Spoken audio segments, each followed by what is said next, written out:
Sosiologi Korupsi Kelompok 3 mempersembahkan budaya korupsi dan pencegahannya.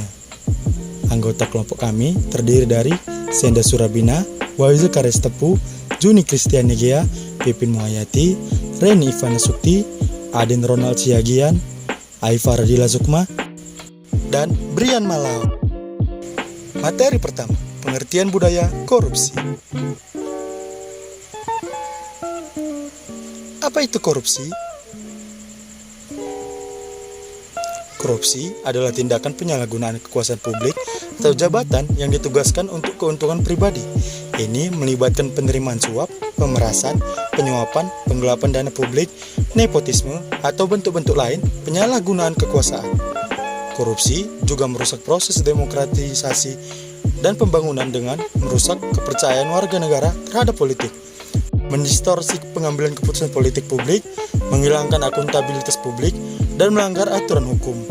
Korupsi juga menghambat pembangunan jangka panjang yang berkelanjutan dengan menghasilkan proyek-proyek pembangunan berkualitas rendah yang bertentangan dengan kebutuhan masyarakat. Pengertian budaya korupsi menurut para ahli. Menurut Montinoya dan Jackman, dalam karyanya yang berjudul Sources of Corruption, a Cross-Country Study, mengatakan bahwa budaya korupsi merupakan norma-norma sosial yang menekankan pada pemberian hadiah atau berupa suap dan semangat kepatuhan terhadap keluarga dan kroni-kroninya. Materi kedua, penyebab munculnya budaya korupsi. Beberapa penyebab munculnya budaya korupsi antara lain nilai kejujuran kurang mendapat penghargaan tinggi di masyarakat, belum ada kesadaran bersama bahwa korupsi membuat hancurnya sebuah negara, aparat hukum tidak memberi skala prioritas utama pada pemberantasan korupsi. Kemudian, kita bisa melihat ada 4 poin lagi, yaitu rendahnya budaya malu melakukan korupsi pada masyarakat, kontrol sosial masyarakat kurang mendapat penghargaan tinggi di masyarakat itu sendiri, kurang konsistensinya presiden dan wakil presiden dalam memberantas korupsi, dan juga terjadinya diskriminasi hukum yang dilakukan. 3. Dampak budaya korupsi. Keadilan dan kesetaraan. Korupsi menggerogoti prinsip-prinsip keadilan dan kesetaraan dalam masyarakat. Pembangunan berkelanjutan. Korupsi menghambat pembangunan berkelanjutan dengan mengalihkan dana publik ke infrastruktur, layanan dasar, dan program pembangunan. Kepercayaan publik. Korupsi menggerogoti kepercayaan publik terhadap pemerintah, institusi, dan sistem yang ada.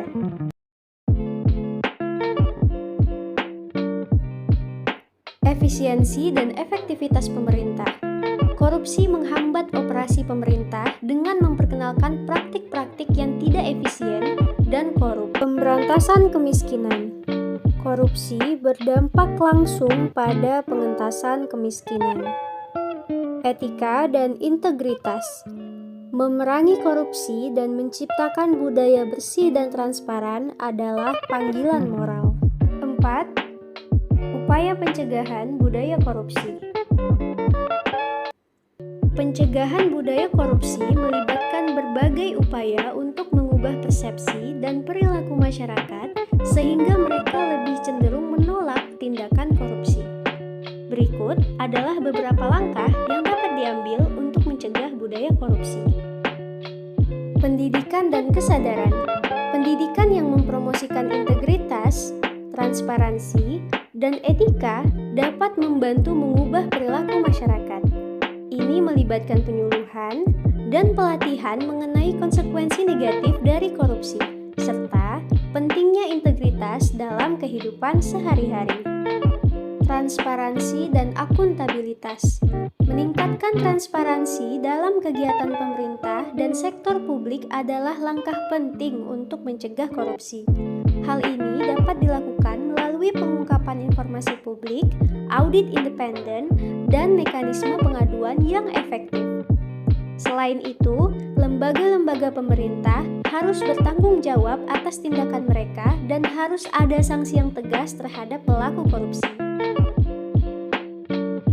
Penguatan sistem hukum.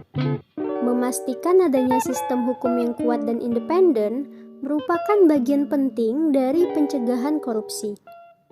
Diperlukan penegakan hukum yang efektif terhadap tindakan korupsi, termasuk pengusutan dan penuntutan yang adil terhadap para pelaku korupsi tanpa pandang bulu.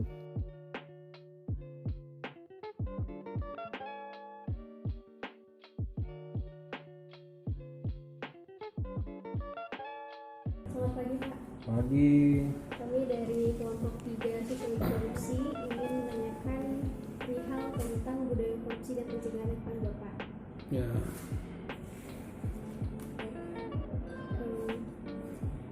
Kalau dari segi politik, kan Bapak juga berkecimpung di dunia politik seperti patronase dan nepotisme. Bagaimana memperkuat budaya korupsi dalam sistem politik ini?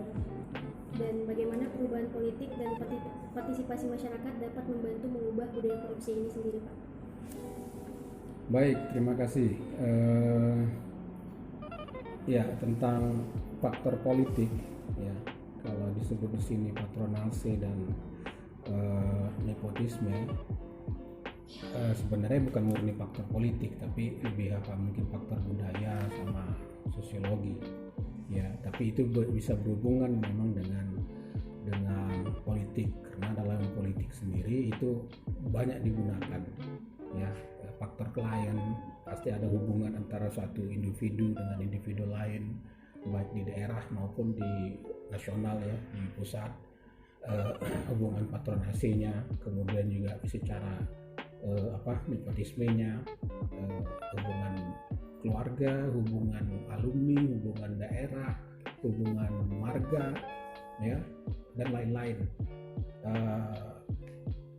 Itu agak berhubungan dengan politik. Tapi kalau murni politiknya itu memang secara kelembagaan, secara kebijakan, secara peraturan, itu yang murni faktor, atau secara kepemimpinan, itu yang paling lemah, itu secara faktor kepemimpinan.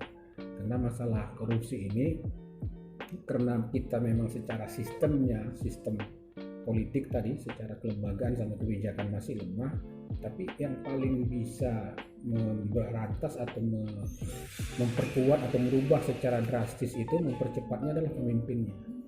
Karena pemimpin di kita dari level nasional, apalagi presiden, dia punya kekuatan yang sangat kuat gitu loh, mengatur semuanya, mengapain anak buahnya, termasuk dia bisa memberikan contoh, ya, teladan terhadap pemberantasan atau penindakan korupsi ini. Tapi bila mana para pemimpin tadi, sebenarnya bukan hanya presiden, termasuk di lembaga pemerintah, eksekutif maupun legislatif, ya, para anggota dewan, para menteri-menteri, yang para juga pejabat negara, birokrat yang kelihatannya royal, yang kelihatannya bahasa sekarang flexing segala macam, ya, yang juga bisa dihitung secara rata-rata bagaimana penghasilannya tiap tahun, ya. Kemudian juga sebenarnya zaman sekarang terbuka, bisa dilihat laporan harta kekayaannya di website pemerintah, ya, itu bisa menjadi barang contoh atau bisa menjadi masalah terhadap tadi ketidakberesan dalam bagaimana dia mendapatkan harta kekayaannya. Itu tentang hubungannya dengan perubahan politik dan partisipasi masyarakat, sangat penting sekali dan bisa sangat berpotensi. Walaupun memang tadi saya lebih menekankan yang kalau mau lebih cepat itu letaknya di lembaga pemerintah sama pemimpinnya. Kalau di masyarakat dia akan berproses dan bakal lama gitu. Karena masyarakat bukan penegak hukum, juga paling bisa cuma memberikan berita atau memviralkan sesuatu, ya. Tapi minimal kalau masyarakat mau mengadakan perubahan atau kalau tentang menindak atau mencegah korupsi ini, yang paling banter itu dari sisi dia tinggal atau dia geluti. Contoh mungkin di lingkungan. Jadi kepala lingkungan mungkin memang bukan jabatan politik, tapi itu mendapat gaji dari negara, ya, dari pemerintah, Pemko, kota, kabupaten, atau di daerah lain kalau kabupaten namanya ketua RW, ketua RT, atau sampai mungkin kepala desa, nggak apa-apa. Tapi orangnya itu berlatar belakang dari daerah kita, sekeliling kita, bahkan notabene banyak yang merupakan keluarga kita, ada hubungan kekeluargaan dari kita.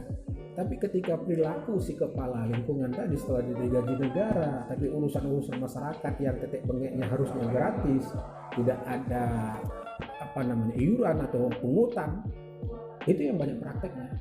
Ya seikhlasnya katanya kasihlah sekian, ngurus surat keterangan, ngurus surat ini segala macam, kasih juga, itu nggak ada. Total nggak ada sama sekali biaya. Tapi itu yang seperti terlazimkan di tetangga kita atau di keping kita. Itu kalau masih ditemukan di lingkungan kita dan kita masih membiarkannya saja, tidak mampu merubahnya atau tidak mau melaporkannya ke level yang paling atas di kecamatan atau paling banter kalau di Kota Medan contohnya, ketika beberapa kasus lurahnya dilaporkan sama masyarakat karena pungli segala macam, syukurnya si kepala wali kota langsung menindak. Itu terjadi beberapa, atau kepada kadisnya atau oknum petugas di dinas tertentu. Ya itu kalau mengalami hal-hal yang begitu, termasuk mungkin kalian dulu waktu di sekolah ada pungutan, ngambil ini ngambil itu mesti bayar, tapi secara legalitas peraturan itu tidak ada, silakan pertanyakan dan bisa juga silakan laporkan. Udah biasa itu, udahlah nggak apa-apa, saya sih ikhlas lah dari diri saya, termasuk yang kemarin viral ketika ditanya oknum juru parkir, saya ngasih pak, ditanya Ibu Bobi kan, saya ngasih pak, dia nggak minta katanya, seperti membela ya. Itu yang sama, nggak boleh, dan masyarakat nggak bisa gitu. Ya kalau mau berpartisipasi dan menindak, ya nggak bisa sepeser pun, ya 1000 pun atau apa, ya nggak usah. Kalau itu nggak secara legal di luar peraturan, di luar kebijakan, dan itu bukan daripada honornya dia, ya sudah jangan ya. Karena kerjanya dia sudah ada iuran atau gaji yang dia dapat. Jadi nggak usah, jadi sama-sama, termasuk di kampus ya, kalau kalian kuliah kalau menemukan itu juga silahkan ya. Nggak tertutup kemungkinan ya. Syukurnya ya kalian dengan UKT semenjak 2013 itu sudah diangkatkan, tapi beberapa yang apa masih ada atau tidak. Kalau ada ya jangan dibiarkan hal-hal begitu yang mesti kita terlibat untuk menindaknya, berpartisipasi supaya tidak terus menerus. Makanya saya kalau dalam bahasanya budaya korupsi, saya sebenarnya menolak itu menjadi suatu budaya ya, karena masih banyak yang tidak mengenal itu atau tidak menerima itu atau anti terhadap itu ya. Saya lebih bahasa halusnya mungkin itu perilaku korupsi ya, perilaku korupsi oknum individu tertentu, mungkin juga ada lembaga, karena ke beberapa tingkat di pemerintahan mungkin korupsi itu tidak bisa individual, dia akan sifatnya jamaah dari level atas menengah sampai ke bawah ya perilakunya. Karena kalau secara sistem peraturannya itu dilegalkan, barulah mungkin dijadikan budaya gitu.